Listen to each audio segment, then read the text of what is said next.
Alright guys, welcome back. Today we're going to be talking about something that I was wrong about, something that I feel like I need to make a video kind of just following up on. So a couple months ago, I was talking about how I think there's a potential that Insidious the Red Door could flop. Seemed like there wasn't a lot of interest in this movie. It didn't seem like a lot of people were talking about it, talking about the trailer. It didn't feel like it was making a splash. I was looking at CZ's World. A lot of people were saying that they weren't excited on a poll, talking about, will you go see this movie? A majority said no. A lot of people didn't seem interested. It really didn't feel like anybody was talking about this movie. And I think my first kind of big shell shock to it, and when I first realized there was something there, was I went to go see it last Thursday opening night, thought that I could get a review early, and I show up to the theater, didn't look at the seating, didn't look at anything online. The place was totally fucking sold out and I couldn't even get in. And then at the end of the weekend, you look at it, the movie made twice its budget back in one weekend. And that is really the profit model of Blumhouse. You know, a $32 million opening would be terrible, like it was terrible for Elemental, but that movie cost like $300 million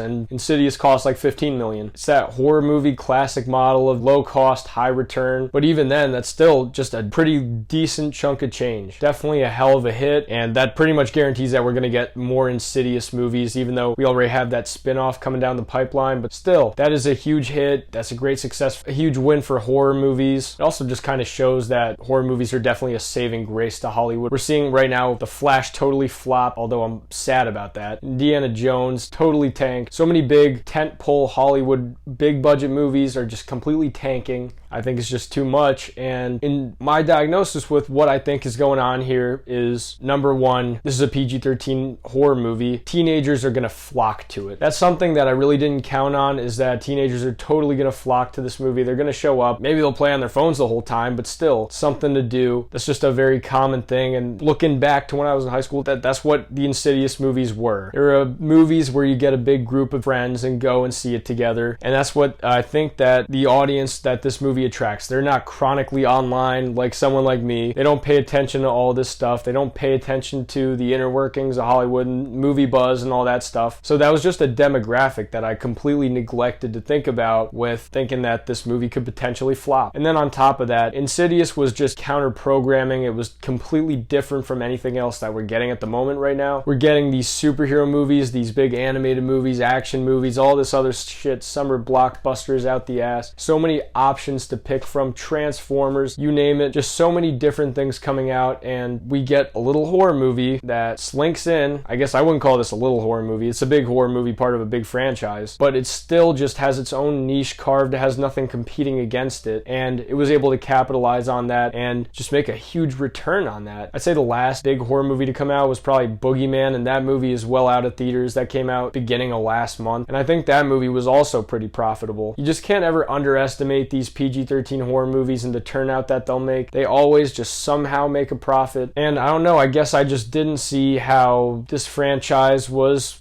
clearly still popular. I'm a huge fan of these movies. I didn't want it to flop. I'm glad that it didn't. I'm glad we're gonna get more Insidious movies, but I was pretty shocked to see it have its franchise best opening, draw on just such large crowds. Even when I went last night, actually, the theater was still packed, and it just goes to really show that there is strength in movies like this, in this counter programming and just zigging where the rest of the movies are zagging and releasing something totally different. And I think that's something too that a lot of studios can learn from this, is small budget's the way to go. This movie looks just as good as any other $100 million movie, but no, it was made for $15 million. That's something too that you see with a movie that, like Terrifier 2, which was made for $250,000, turned a huge profit compared to its budget, and because of that, you know, they get to keep making more. I think a lot of studios don't know when to restrain with these budgets. They just keep spending and spending and spending on worthless shit and CGI, things that they don't have to make CGI. They spent millions of dollars to make Harrison Ford look 30 years younger in Indiana Jones for a movie that nobody's even seen. So there's definitely a lot of lessons to learn with the success of Insidious the Red Door. For one, teenagers. Never underestimate how they will come out in droves for a horror movie that's PG-13. Two, go against the market. Everything else, there were so many other movies that were competing against each other. So many action movies, like, you know, we had The Flash and Spider-Man, two multiverse superhero movies. And we had Transformers, we have Indiana Jones, we have all these action movies, these tentpole movies that are supposed to turn a big profit, be